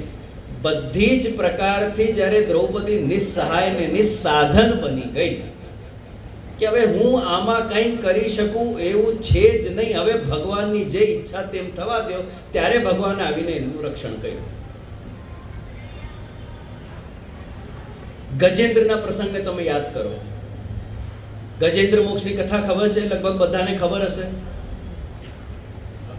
જ્યાં સુધી ગજેન્દ્રે પ્રયત્ન કર્યું ત્યાં સુધી બચી શક્યો નહીં, પણ બધા જ પ્રયત્નો છોડીને જ્યારે એને ભગવાનનું સ્મરણ કર્યું અને ભગવાન એના સ્મરણમાં પધાર્યા, ત્યારે ભગવાને એને મુક્તિ આપી દીધી.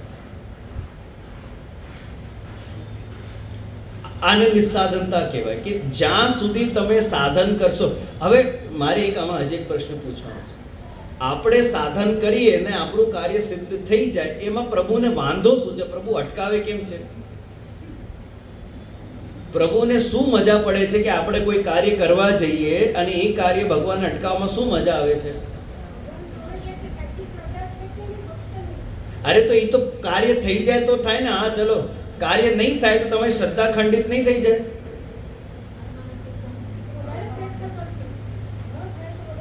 તમારી શ્રદ્ધાને દ્રઢ કરવા માટે ભગવાન તમને અટકાવે છે. ભગવાન તમને અટકાવે કેમ છે?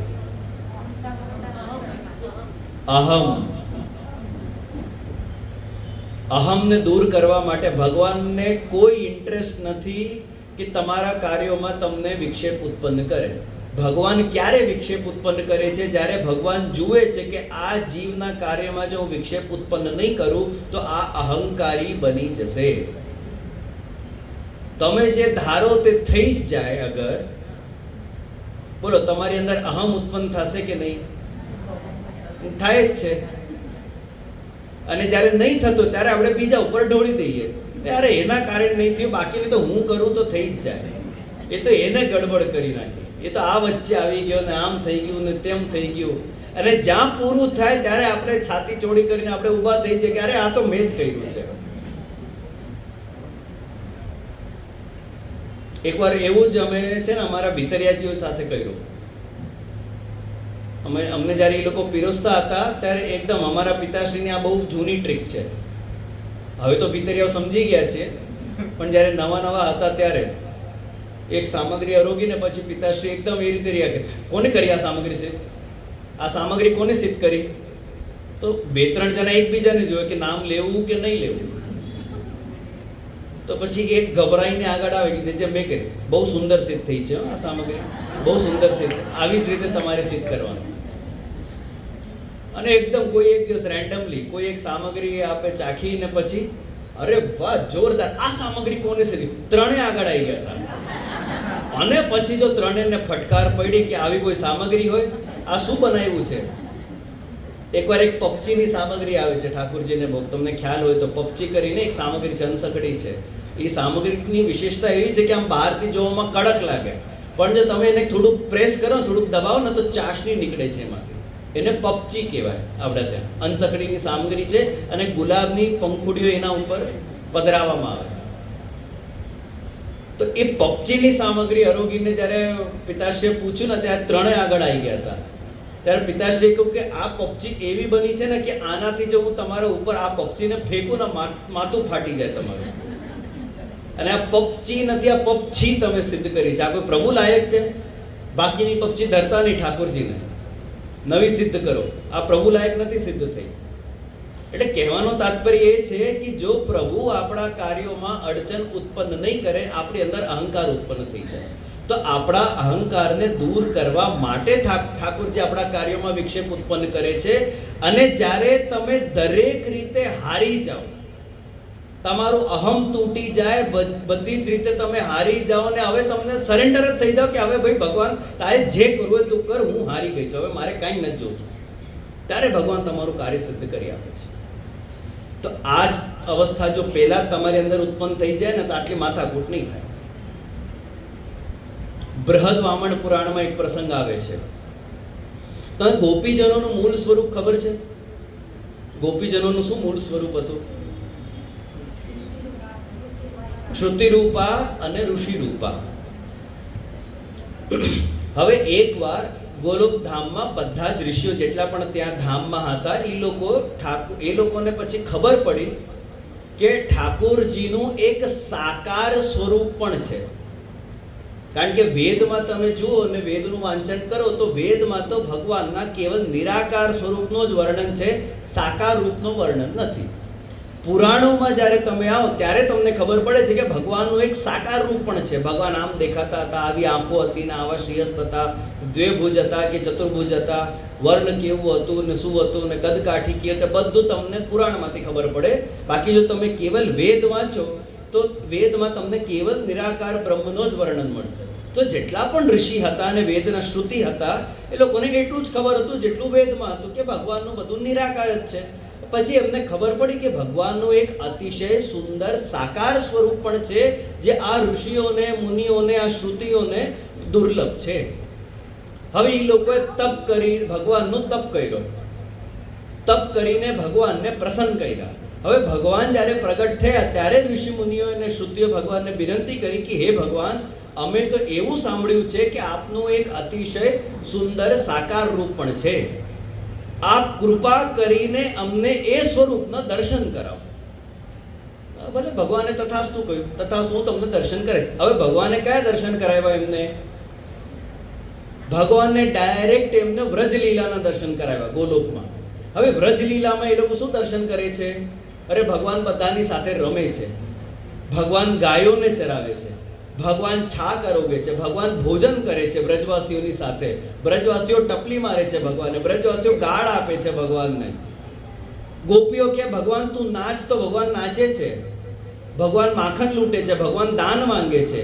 તો આ લોકો તો એકદમ આશ્ચર્યચકિત થઈ ગયા કે પરબ્રહ્મ સાથે આવી બધી લીલાઓ થાય. અમે તો આવું બધું અમે વિચારી પણ નથી શકતા કે ભગવાનની સાથે આવી બધી લીલાઓ થાય. ત્યારે એ લોકો શું કે આ જપ તપ ને બધાનું ફલ એક બાજુ ને પ્રભુ આપના આ દર્શનનું સૌભાગ્ય મળવું આનું ફલ એક બાજુ. ત્યારે ઠાકોરજીને બીજો એક વરદાન આપ્યું. પ્રાપ્તે સારસ્વતે કલ્પે વ્રજે ગોપ્યો ભવિષ્યતઃ પ્રિયાન્વો રાસમંડલે. જે વરદાન રામ અવતારમાં ભગવાન ઋષિઓને આપ્યું એ જ વરદાન ભગવાને આ ઋષિઓને અને આ શ્રુતિઓને આપ્યું કે મથુરા મંડલમાં, ભારત ક્ષેત્રમાં મથુરા મંડલમાં સારસ્વત કલ્પમાં જ્યારે હું કૃષ્ણ બનીને આ મથુરા મંડલમાં હું મારો પ્રાગટ્ય થશે ત્યારે તમે બધા ત્યાં ગોપી બનીને તમે પ્રગટ થશો અને હું તમને રાસ મંડલમાં સ્થાન આપીશ, ત્યારે તમને આ બધું ફળ મળશે. તો ભગવાન રાસમાં કેમ અંતર ધ્યાન થઈ ગયા? કારણ કે ગોપીઓને સૌભાગ્ય મદ થઈ ગયું હતું કે અરે અમે બહુ સૌભાગ્યશાળી કે ભગવાન અમારી જોડે રાસ કરે છે. એટલે ભગવાન અંતર ધ્યાન થયા અને ગોપીઓને યાદ દીવડાયું આ પ્રસંગને કે ભાઈ તમે કોઈ તમારા સામર્થ્યથી હું તમારી જોડે રાસ નથી કરતો, આ હું રાસ કરું છું, આ કોઈ તમારો સ્વતંત્ર સામર્થ્ય નથી. એ લોકોએ ભગવાન પાસે માંગ્યું પણ નહોતું, એ લોકો તો ખાલી દર્શન માંગ્યું હતું. બૃહદ વામન પુરાણમાં કેવાય અમને આવા સ્વરૂપમાં દર્શન કરાવો. પણ દર્શનની સાથે સાથે સામે ચાલીને જે ભગવાને આજ્ઞા કરી, જે ભગવાને વરદાન આપ્યું કે ના તમે આ રાસ મંડળમાં હું તમને સ્થાન આપીશ, તો 6 મહિના આપણે રાસ કરશું, એ જે ભગવાને વરદાન આપ્યું એ ભગવત કૃપા છે, એ અનુગ્રહ છે કે જે કોઈ સાધનોથી સાધ્ય નથી. એના માટે એ લોકોએ સાધન જ નથી કર્યા હતા.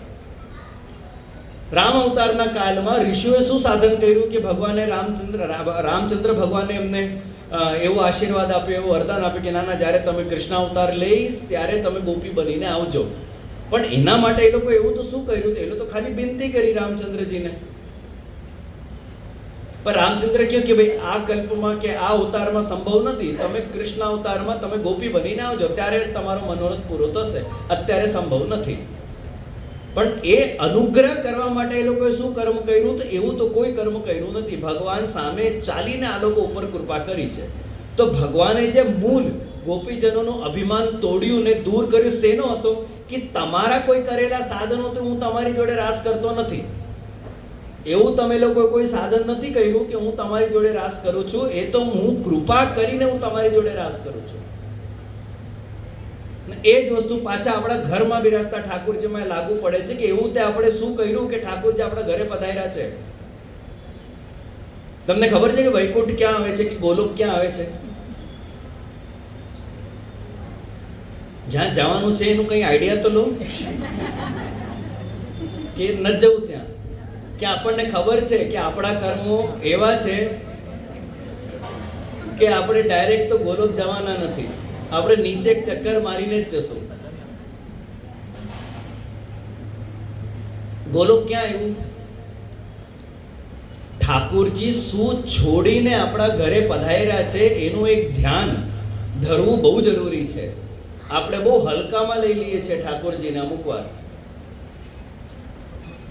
ભગવાન ભલે બહુ સરળ છે, તમે જગાડો ત્યારે જાગી જાય ને તમે પોડાડો ત્યારે પોડી જાય, તમે જે અરોગાવ તે અરોગી લે, મોઢું એ બગાડતા નથી ને મરચું વધારે હોય તોય કાંઈ વાંધો નહીં ને મીઠું વધારે હોય તોય વાંધો નહીં, ગળ્યું વધારે હોય તોય વાંધો નહીં. ભગવાન પ્રેમથી બધું સ્વીકારી લે છે. એટલે અમુક વાર આપણે ઠાકોરજીને થોડું ગ્રાન્ટેડ લઈ લઈએ છીએ. ગોલોક ક્યાં આવ્યો? ગિરિરાજની મધ્યમાં, એટલે જતીપુરા. એ ક્યાં આવ્યું? તો એ ક્યાં છે? અમે છે ને સ્કૂલમાં આવી જ રીતે ટીચરને જવાબ આપતા હતા. અમારું છે ને ઓરલ ટેસ્ટ હોય, વાયવા કહેવાય. 75 માર્કનું થિયરી હોય, 25 માર્કનું કે 20 માર્કનું કે અમુક વાર 30 માર્કનું વાયવા. આ 30 માર્કમાં અમે એવા જવાબ આપતા. ભાઈ ક્યાં બિરાજે છે? એ તો બિરાજે જ છે. તમારું એટલે તમે બધા ગોલોક પાસે ઓલરેડી બની ગયા તો તમે બધા જ ગોલોકવાસી બની ગયા. ગોલોક ખરેખર ક્યાં આવ્યું? ભાગવતજી કહે છે પાતાલાત બ્રહ્મલોકાંતમ બ્રહ્માંડમ પરિકીર્તિતમ તદ ઉર્ધ્વંચ વૈકુંઠ 50 કોટિ વિસ્તૃતઃ તદ ઉર્ધ્વંચ ગોલોક. નીચેનું 7મું લોક જેને કહેવાય પાતાલ લોક, એ પાતાલ લોક થી લઈને ઉપરનું જે 7મું લોક છે જેને બ્રહ્મલોક કહેવાય, જેને સત્યલોક પણ કહેવાય, આને 14 લોક કહેવાય. પાતાલાત બ્રહ્મલોકાંતમ, પાતાલ થી લઈને બ્રહ્મલોક જે છે એને એક બ્રહ્માંડ કહેવાય. બ્રહ્માંડમ પરિકીર્તિતમ, આ એક બ્રહ્માંડ થયું. તદ ઉર્ધ્વંચ વૈકુંઠ, એના ઉપર વૈકુંઠ છે. આ જો તમારે 7 ને 7 14 લોક થયા, તો 14 લોકની ઉપર વૈકુંઠ છે. હવે વૈકુંઠ કેટલો મોટો? 50 કોટિ વિસ્તૃત, 500 કરોડ યોજન મોટું છે. કેટલું મોટું? આ દાણું કેટલું મોટું છે? 5 કિલોમીટર. હવે ધારો કે તમને વૈકુંઠવાસ મળી ગયો. તમને વૈકુંઠવાસ મળી ગયો. હવે વૈકુંઠ કેટલો મોટો? તો 500 કરોડ યોજન. હવે એમાં ભગવાન ક્યાં ને તમે ક્યાં? બોલો. ભલે તમે આમ બહુ રાજી થાવ, અરે અમને તો વૈકુંઠ મળી ગયો, વૈકુંઠ મળી. અરે વૈકુંઠના કયા ખૂણામાં તમે છો ને કયા ખૂણામાં ભગવાન છે? અને પાછું શું કહે છે ભાગવતજી? તદ ઉર્ધ્વંચ ગોલોક, એનાથી પણ ઉપર ગોલોક છે ભગવાનનો. જે ગોલોકધામ છે જ્યાં પુષ્ટિ પુરુષોત્તમ બિરાજે છે એ તો એના કરતાંય ઉપર છે અથવા તો બહુ અંદર છે. અલગ અલગ વૈકુંઠો છે ભગવાનના, અલગ અલગ અવતાર અને અલગ અલગ અવતારના અલગ અલગ વૈકુંઠ. રામચંદ્રજી પણ એમના બધા ભક્તોને, બધા અયોધ્યા વાસીઓને વૈકુંઠમાં લઈ ગયા. એ કયા વૈકુંઠમાં લઈ ગયા? એ કયા વૈકુંઠમાં લઈ ગયા? આ વિષ્ણુજી વાળા વૈકુંઠમાં લઈ ગયા. આ વૈકુંઠની અંદર હજી એક વૈકુંઠ છે જેનું નામ છે સાકેત. એ સાકેતમાં રામચંદ્રજી એમના બધા ભક્તોને કે બધા અયોધ્યા વાસીઓને લઈ ગયા. એમાં પાછા હનુમાનજીને છોડીને ગયા. પરમ ભક્તોની આ દશા થાય.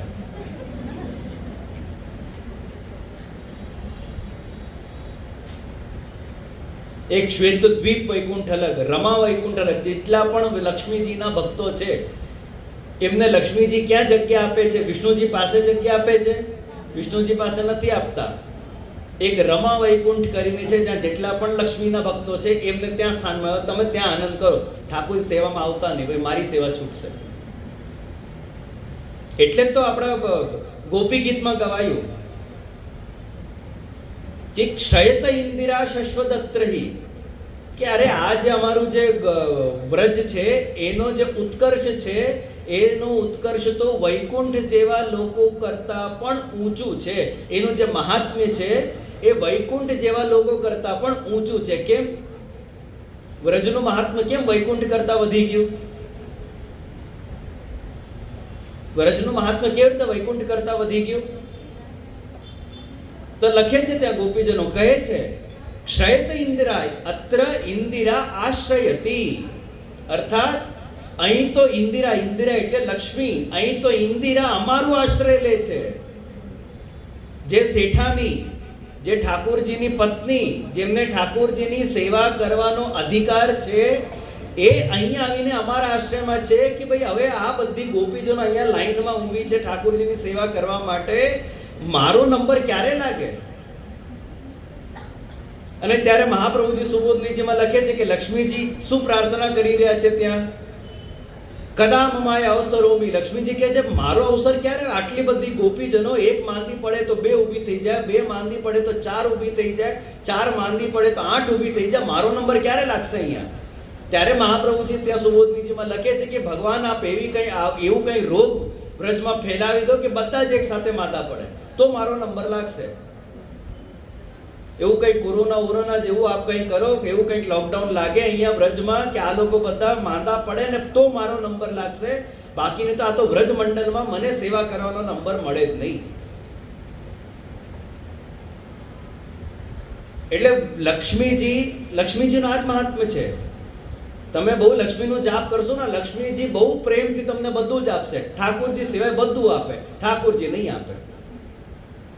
કારણ કે લક્ષ્મીજી ને તો ભાઈ ઠાકોરજી ઉપર મારો જ અધિકાર. એટલે જ કહેવાયું કે તમે લક્ષ્મી પાછળ નહીં જાઓ, તમે ઠાકોરજી પાછળ જાઓ, લક્ષ્મીજી પાછળ આવશે. બ્રજમાં પધાર્યા કે નહીં? અને આજે પણ જુઓ, આ તો ખેર થોડીક મજાકની વાત છે, સૌથી વધારે ખર્ચો આપણો વ્રજ યાત્રામાં થાય છે. ખર્ચો થાય છે કે નથી થતો? કારણ કે લક્ષ્મીજી બિરાજે જ છે બ્રજમાં.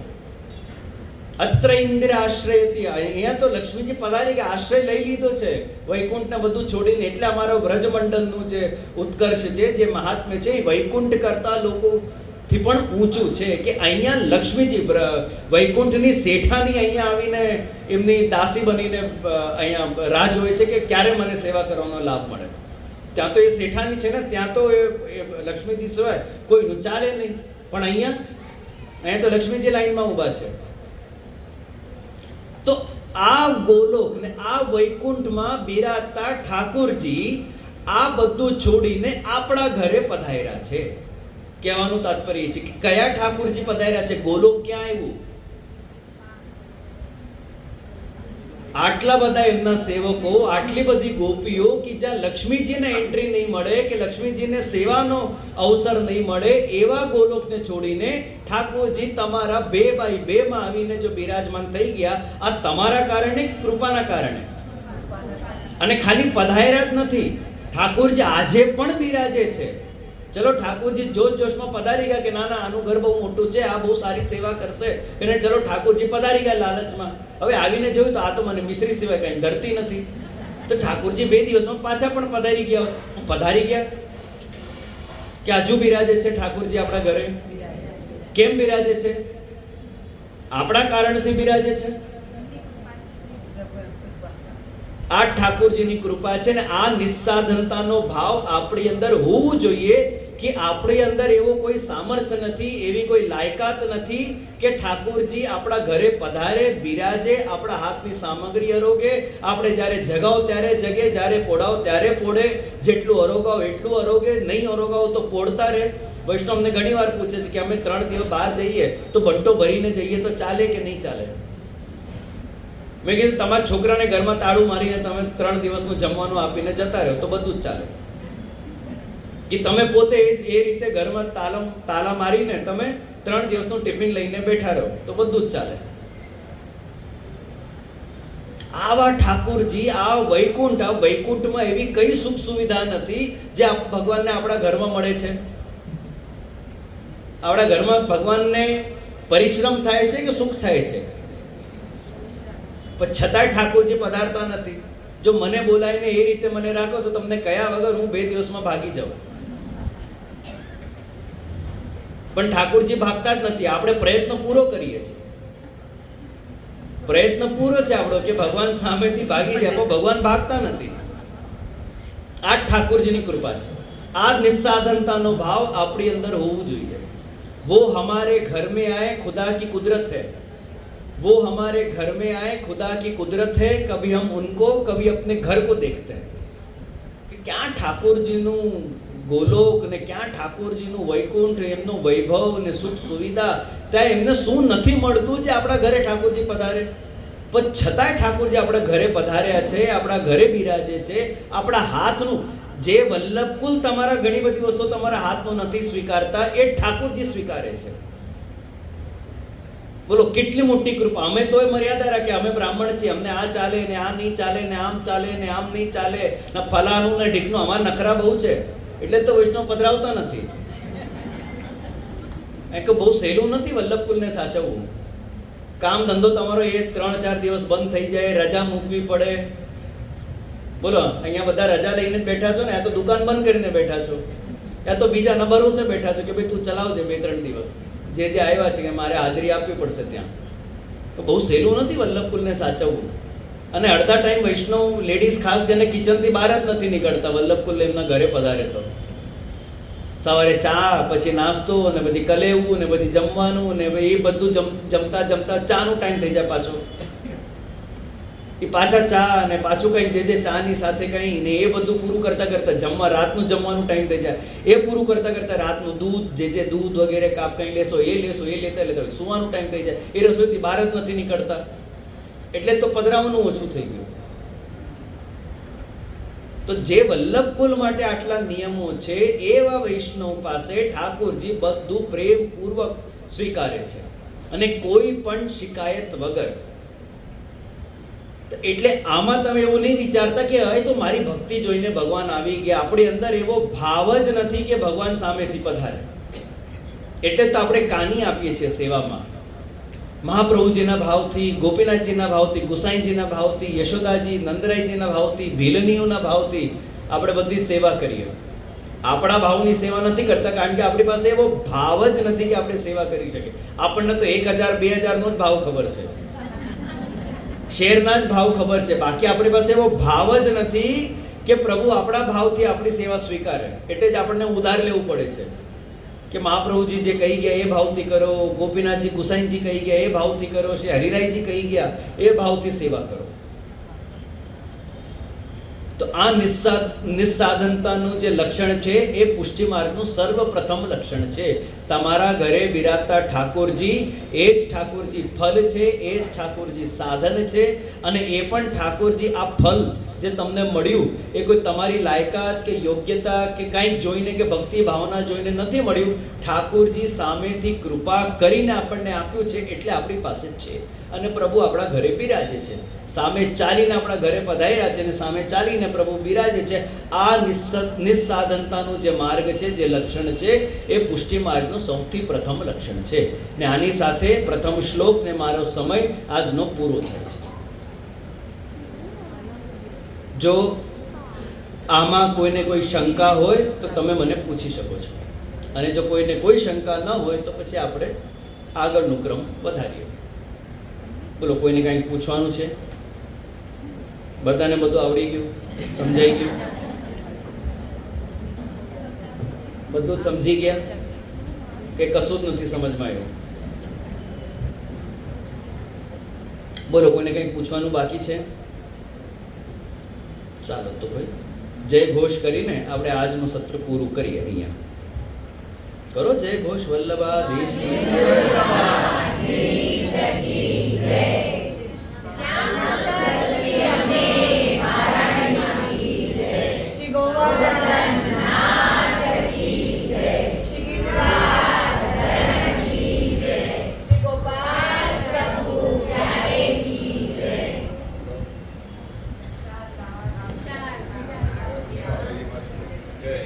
તમે જ્યારે વલ્લભાધીશ કી જય કરો ને શ્યામ સુંદર શ્રી અમને મહારાણીની જય કરો, એમાં અમે બધા જ આવી ગયા.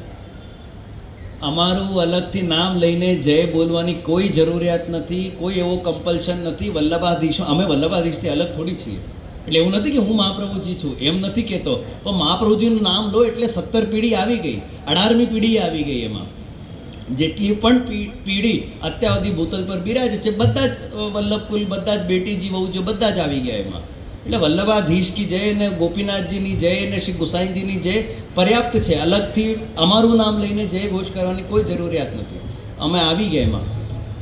અમારે જવાબ આપવો પડે છે ઉપર જઈને મહાપ્રભુજીને, પછી 2 દંડા અમને ખાવા પડશે. વલ્લભાધીશ કી જય.